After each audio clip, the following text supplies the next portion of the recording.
Chers amis de la mission solaire d'espoir, bonjour et bienvenue à cette méditation matinale. Nous sommes heureux de partager ces merveilleux moments avec vous en ce beau jour que le Seigneur nous a accordé. Chers amis, savez-vous que notre incrédulité empêche le Seigneur de se manifester quelquefois dans nos vies, dans nos situations, dans nos difficultés et même dans nos différends? N'est-ce pas l'attitude qu'adoptaient les pharisiens pendant que Jésus était au milieu d'eux? Suivons donc cette méditation. Jésus ne put faire là aucun miracle, sinon qu'il imposa les mains à un petit nombre d'infirmes et les guérit. Et il s'étonne de leur incrédulité. Marc le chapitre 6, le verset 5 à 6.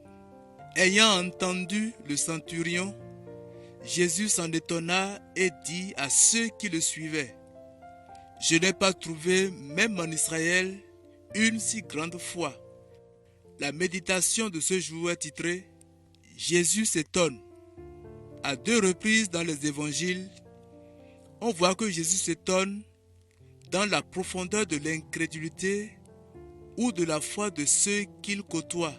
Ce n'est pas de l'étonnement au sens où Jésus serait surpris par un événement inattendu, car il est Dieu et connaît tout à l'avance. La première fois, c'est à Nazareth, la ville où il a grandi et travaillé comme charpentier. Mais dès qu'il commence à annoncer l'évangile, tout se montre si incrédule que le Seigneur s'étonne. En effet, il aurait dû avoir confiance, car il le connaissait et pouvait observer son comportement.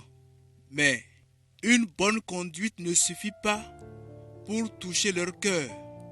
La seconde fois, c'est à Capernaum.